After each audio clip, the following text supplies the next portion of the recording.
What's up, y'all? Welcome to another review by Ryan. I hope you all are having a wonderful Wednesday so far, wherever you are at in the world. It is Wednesday, July 13th.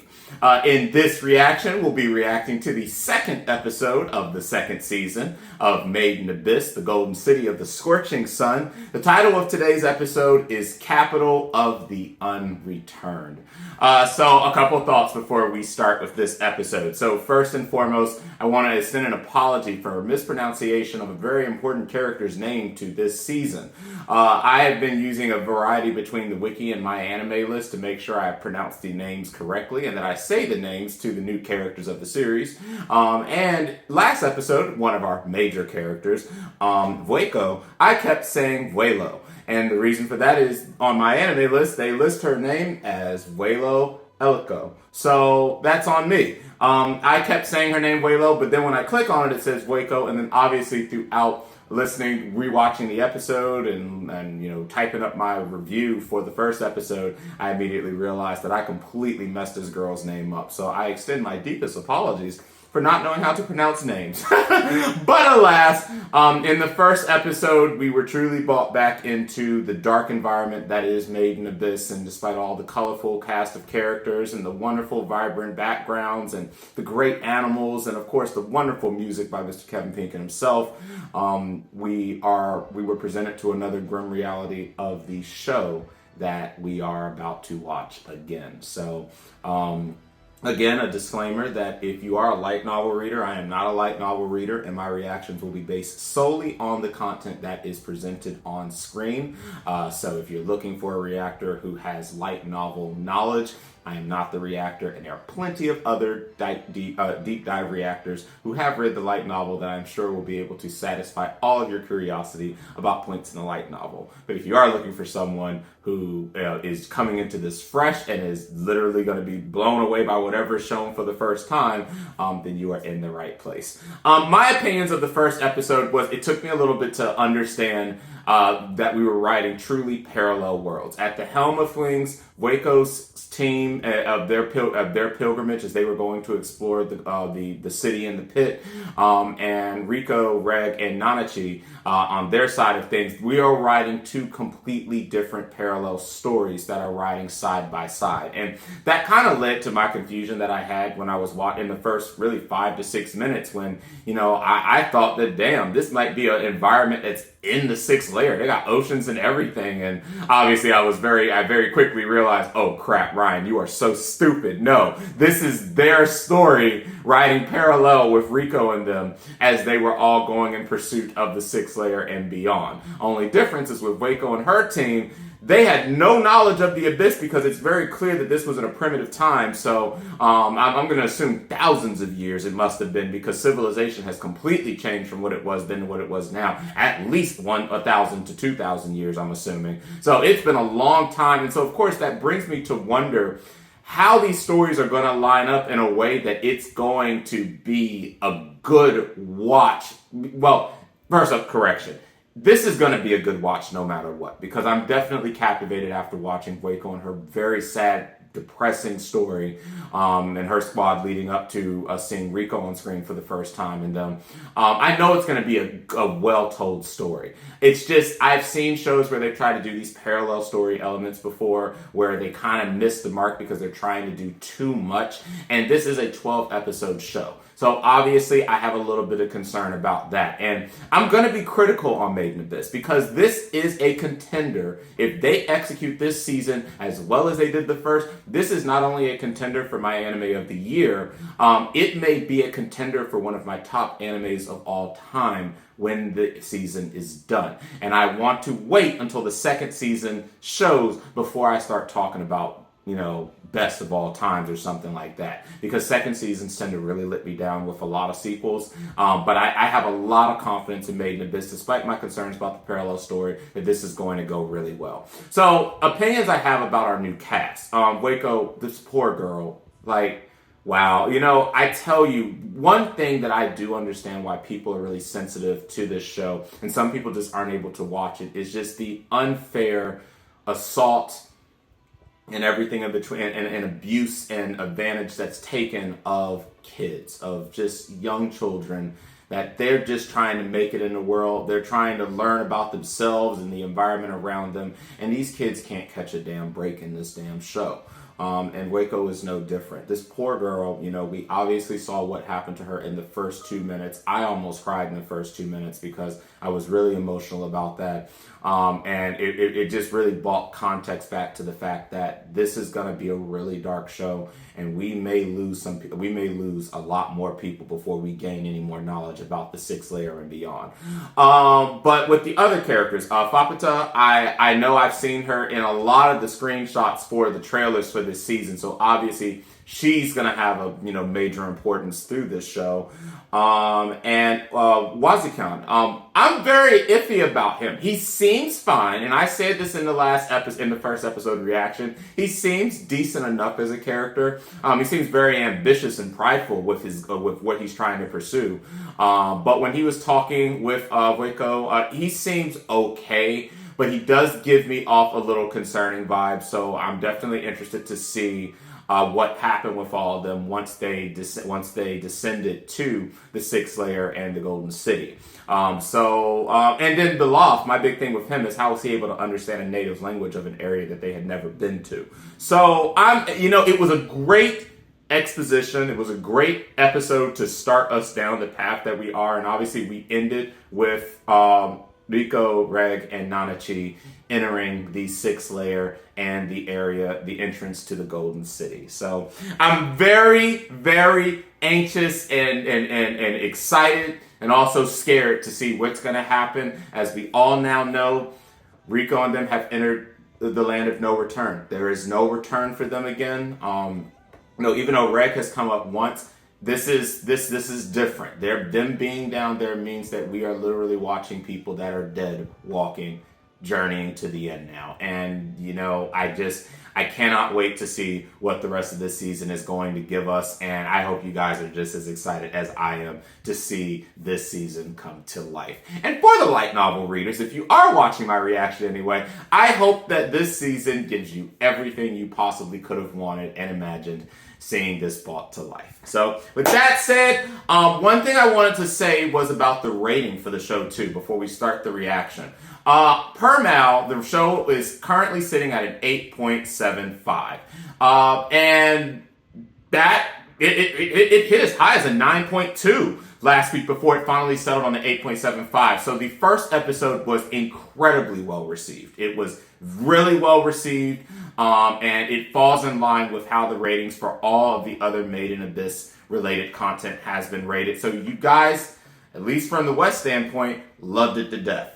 However, the international community was a little wonky, because in the Anime Corner rating, one major board that I use, that I talk about in some of my other videos, that I'll always shout out when a show is airing, it didn't even make the top 10. It actually settled at the top 15. So, this is a season where I think that unlike the first season, the second season, a lot of people know this is going to be a really dark, gory, and uncomfortable season, even more so than maybe the movie and the first season was. And some people who watched the first season may not overly want to go through that again. So don't be alarmed if y'all see Made in Abyss not do overly well in these global rating boards. It does not say if a show is good or not. It's just how people are feeling. And there's a lot of fan servicey like stuff happening right now. A lot of shows that people are just going to want to watch more than they want to watch children be abused and go through the endless abyss of hell. So, and I completely respect and understand that. However, I completely disagree with Made in Abyss not being in the top 10 the first week, and it better be in the top 10 through the rest of this season unless they really bombshell this season. So, with that said, that's everything I wanted to say. I'm going to go ahead and get the second episode episode started now. The title of the episode is Capital of the Unreturned. As a reminder for all of you that are watching this reaction with the video, remember that High Dive is the exclusive service that is streaming this show here in the global audience and in the West. So if you're watching this reaction, you'll want to wait about 4 to 5 seconds before starting your video at that point, because High Dive has the few second introduction. So let's go ahead and get this second episode started. You have seen the disclaimer. You see that this is rated MA, so we're subject to whatever travesty is about to happen, and I hope you're ready. So let's go ahead and get this episode started in 3, 2, 1.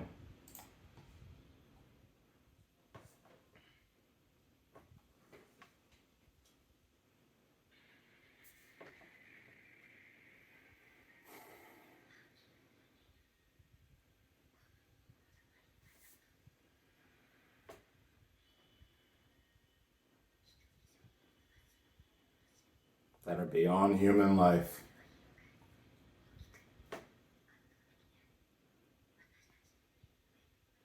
Glad you acknowledge it was not something you could handle.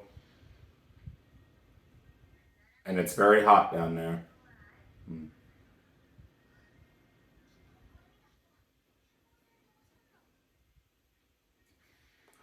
Damn, already? Jeez, you almost got off and we just started the journey.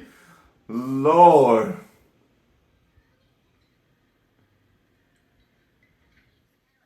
Girl, you better be happy we got Reg, I swear.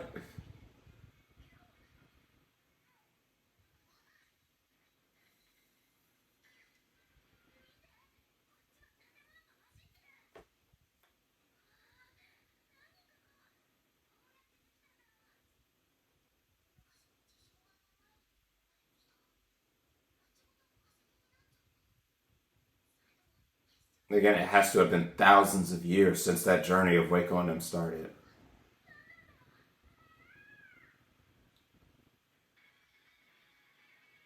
Did we have an opening? No, this is my first time seeing the opening.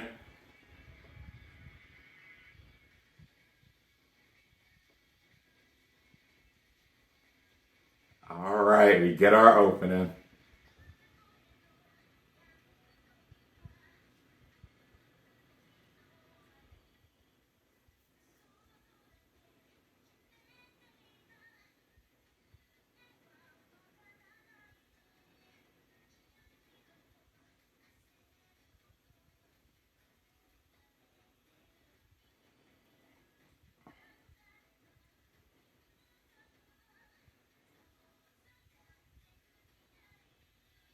It just looks too good so far, and I know depression is coming.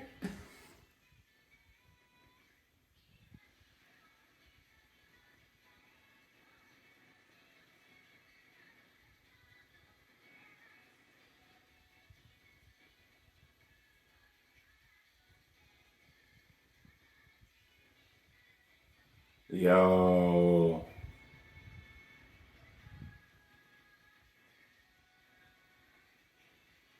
Yo, I have chills.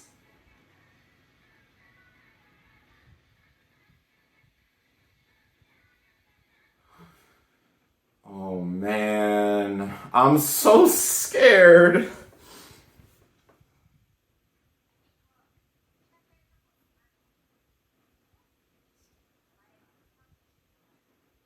Oh.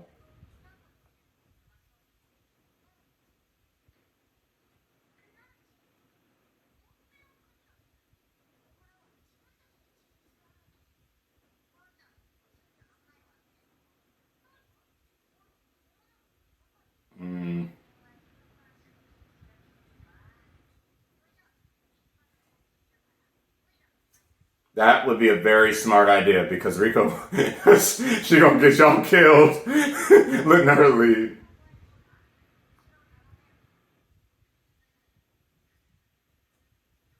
Yeah, this man did like have his arm completely ripped off when we last saw him.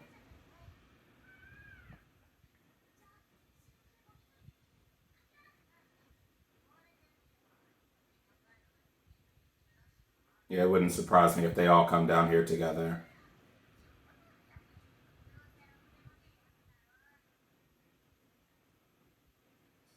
I just wonder what her mom is going to be like when they find her.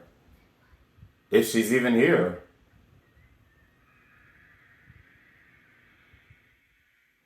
Oh, wow.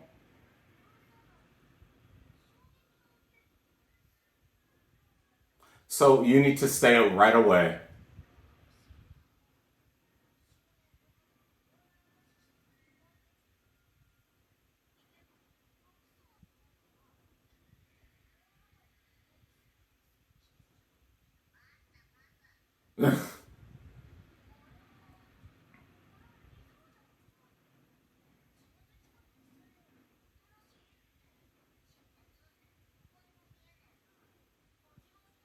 How do they taste?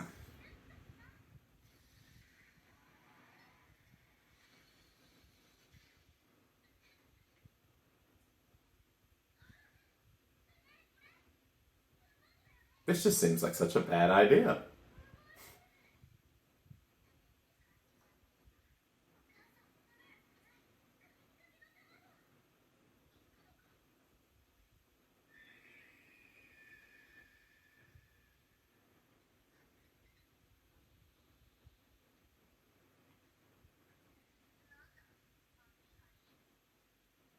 What the hell?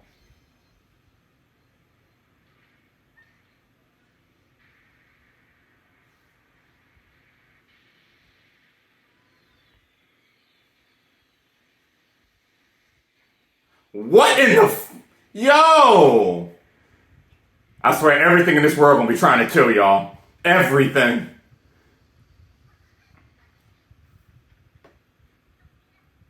Shit.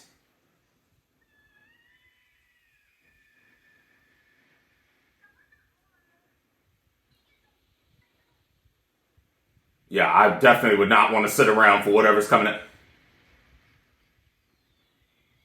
Yo!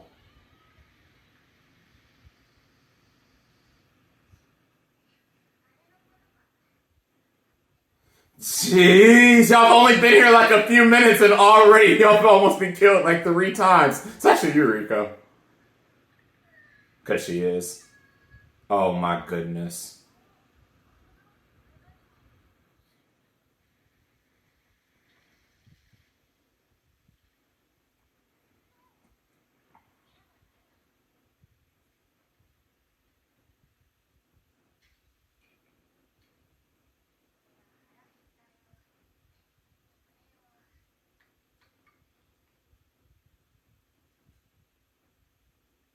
Of rich meat.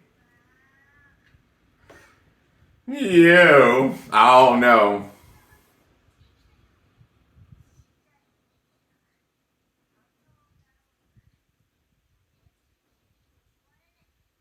This could be, listen, as someone who is fine and kind of an adventurous eater, even I'd be a little squeamish right now.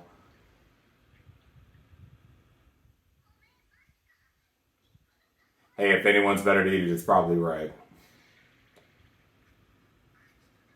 Oh! Mm.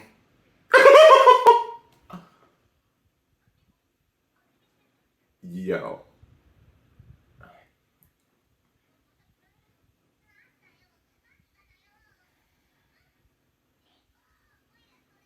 Ah!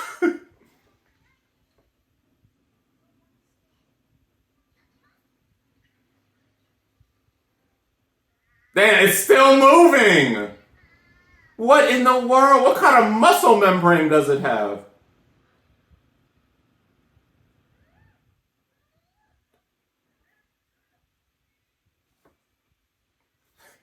Now that she's like, I'm not about this life.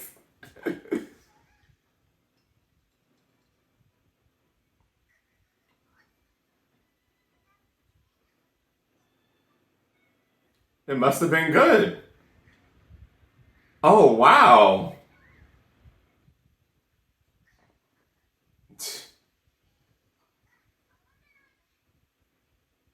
Again, the whole don't knock it till you try it.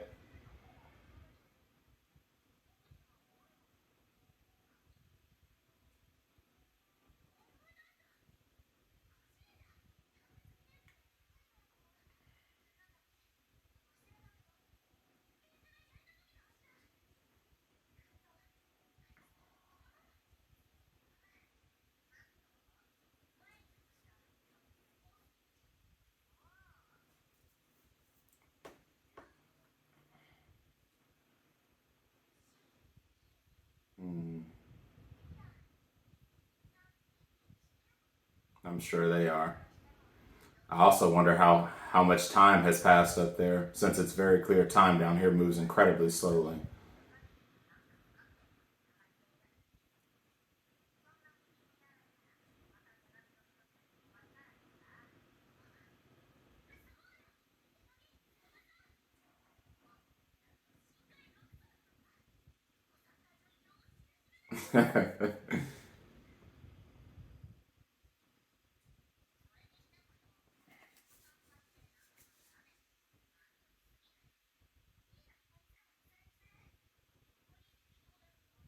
Yes, and I'm gonna need her to be just a tad bit less laid back down here in this layer.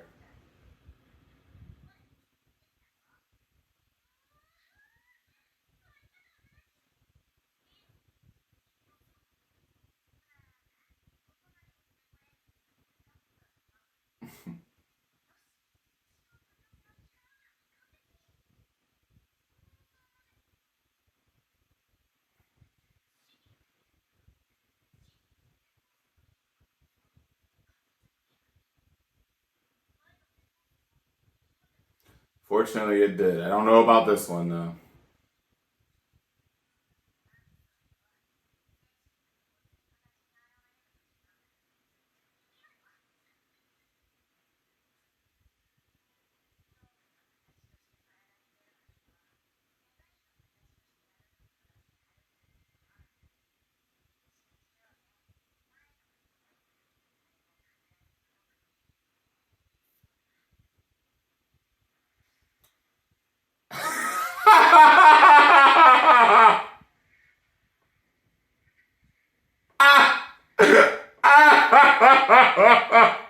Damn. Well, we'll try again later. We got this nice settled music, and yeah, no hope.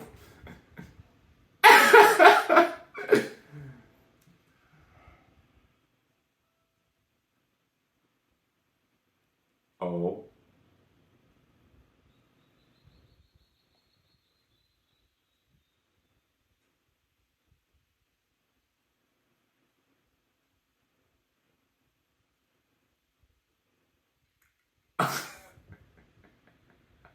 Ah.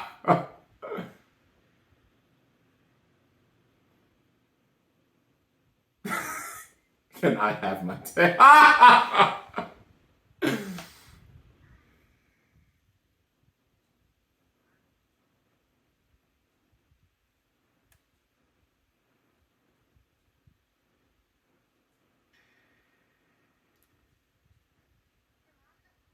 What?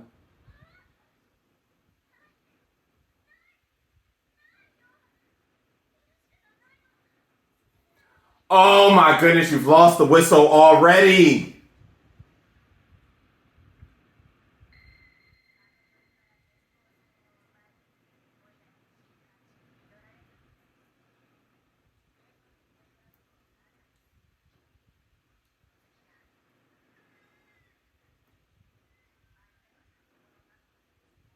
Yeah, we gotta get that whistle back. And ASAP.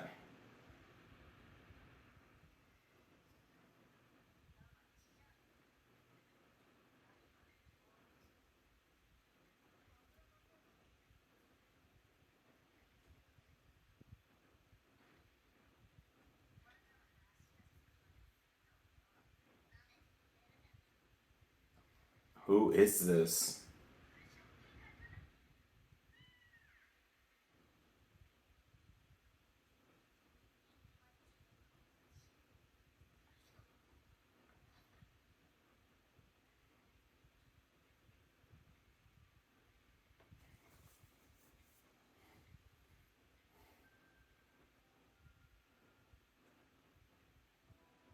I just hope the whistle's not above, because they can't go back up now. Shit, you better be happy. He has those type of senses.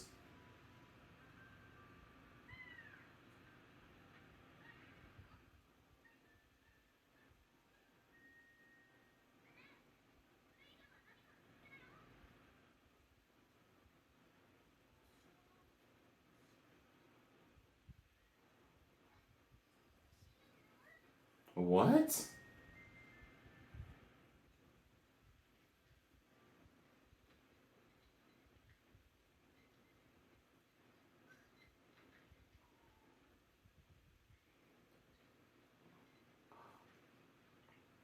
What?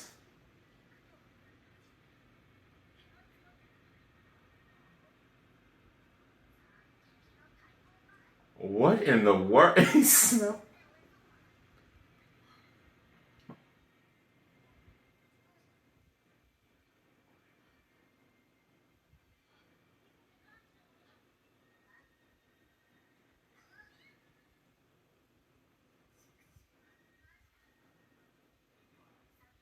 Yo, who is this?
Yeah, an encounter that I really don't know if we need right now.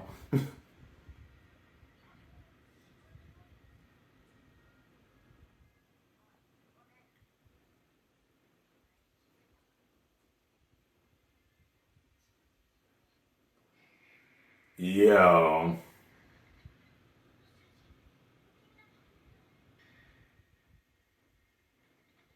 completely being led along, which could be either really bad and y'all might be about to die or really good.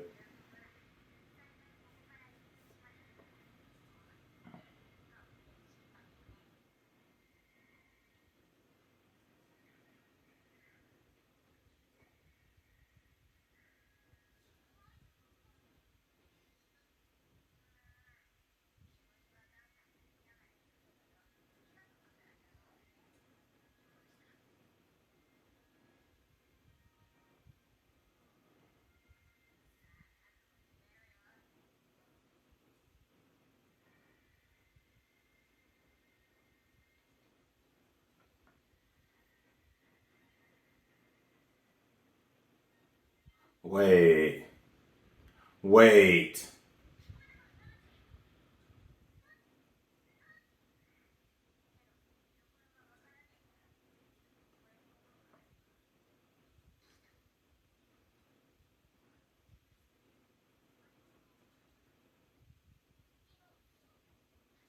Is it someone from the previous squad?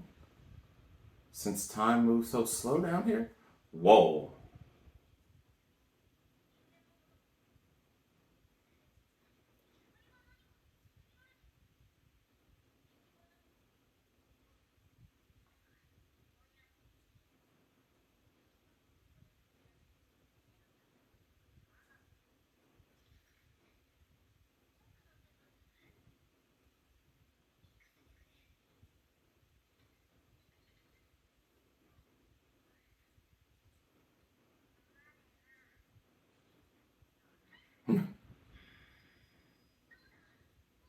Yo.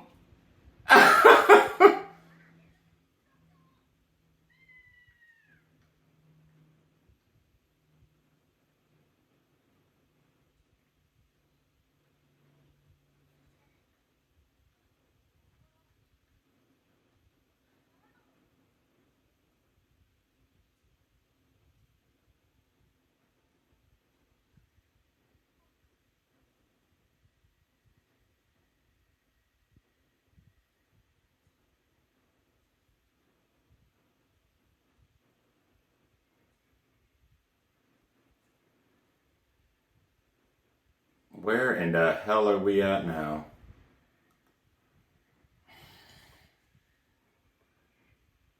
See.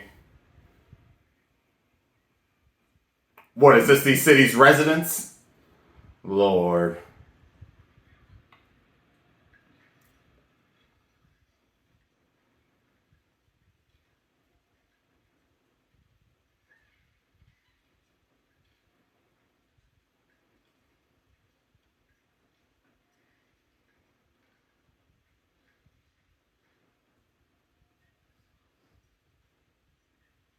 Was this the language that was being spoken in the first episode in that village?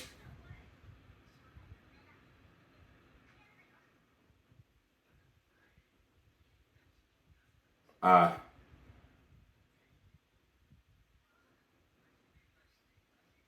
Majikaja.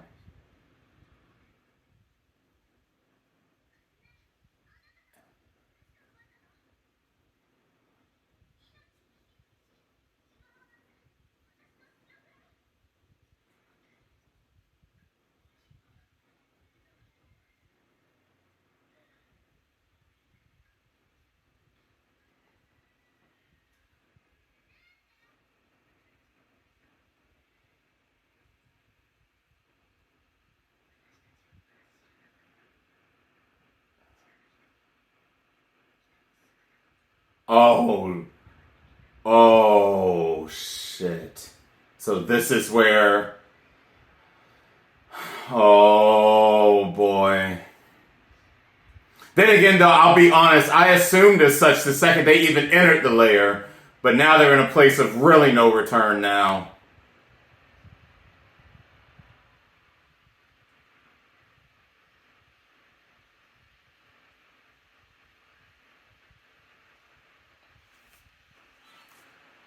Oh, man.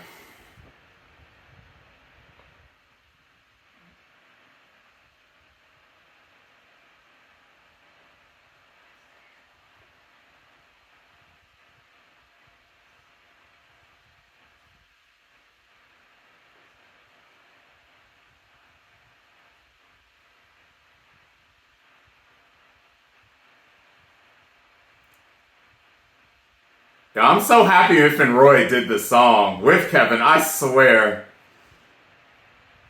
Great opening and endings. Great opening and ending to this season, for sure.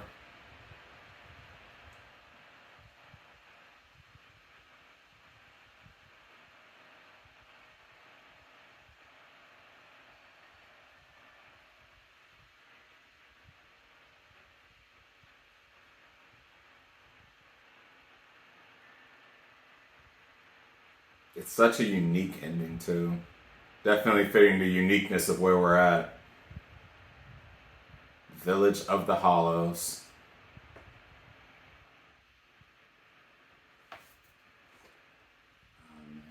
And that is where we'll stop the video at, guys, because High Dive proceeds a little further in to showing the cast in English. All right, so a couple of opinions. So, again, one of the big things I have always loved about the Made in Abyss series, and I talked about this in my first reaction, is they don't steer away from showing things that in normal shows they would try to mellow back on a little bit in order to bring in a wider frame of audio, a wider group of audiences.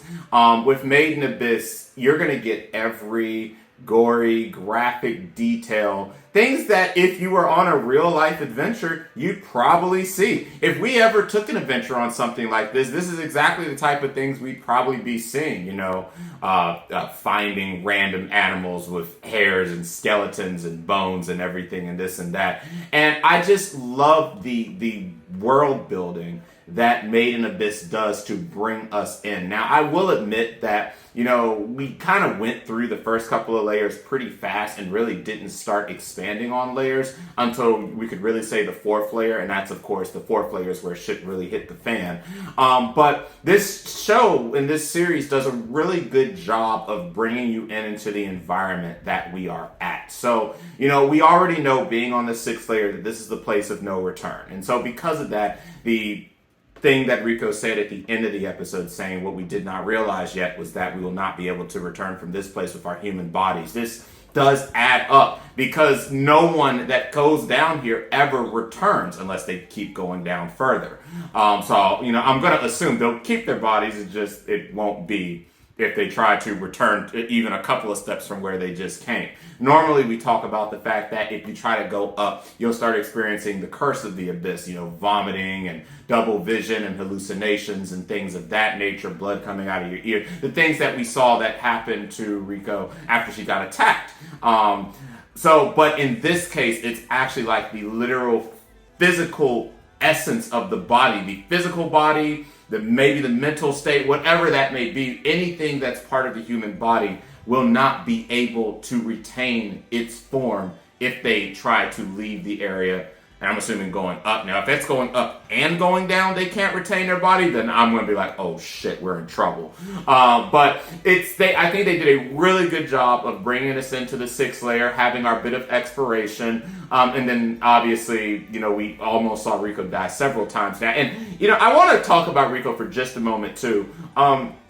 I said this, and I've been in this debate with some of my friends that I know personally, and I've talked about this with some of you in other online forums about Rico and her usefulness as we get to these lower layers, and why she seems to always be in such a rush to get somewhere when she's the most mortal person present. And I want to say that is because of the curse of the abyss. We truly don't 100% understand or grasp how much power the curse has on people that live within its domains. Even those that live up in the first layer and live in the village and everything.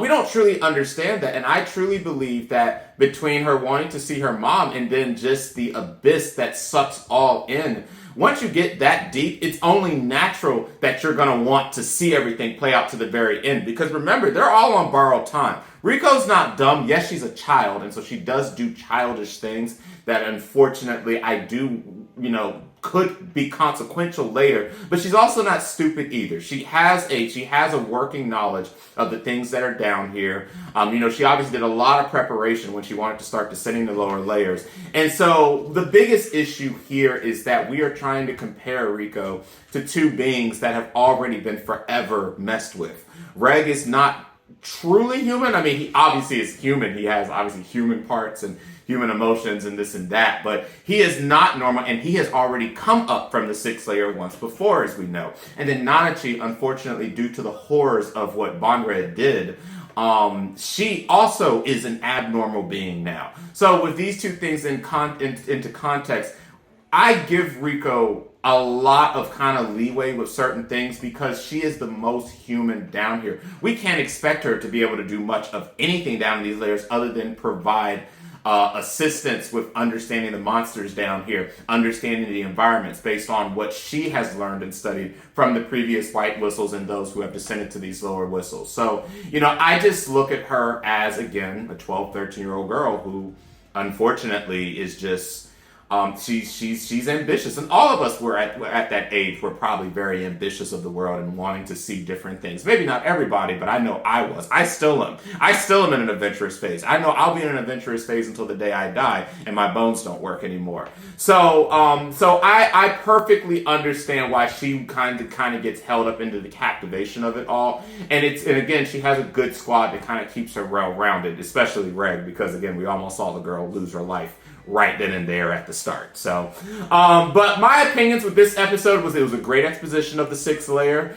We now understand that this is going to be unlike any of the layers that we have been at before. And now she's already lost her whistle, and we're about to deal with hollow beings that used to be human, but obviously are no longer human. And God knows how long they've been down here or below. And I'm captivated. I love this Abyss universe. So, and that all started in the first episode of the first season. I love when they're just walking around looking at the animals. I will say it was a little completely grotesque when they had to cut the butt open of the animal that the hairs from freaking Nanachi and Rico were in. That was just ridiculous. But you just come to expect these type of things with the show. They spare no expense with showing us every possible detail, whether you ask for it or not. So all in all, another really good episode, a really great full introduction into the sixth layer and what we're up against, and the fact that life could be over very quickly in a heartbeat if we're not careful down here in the sixth layer of the Golden City.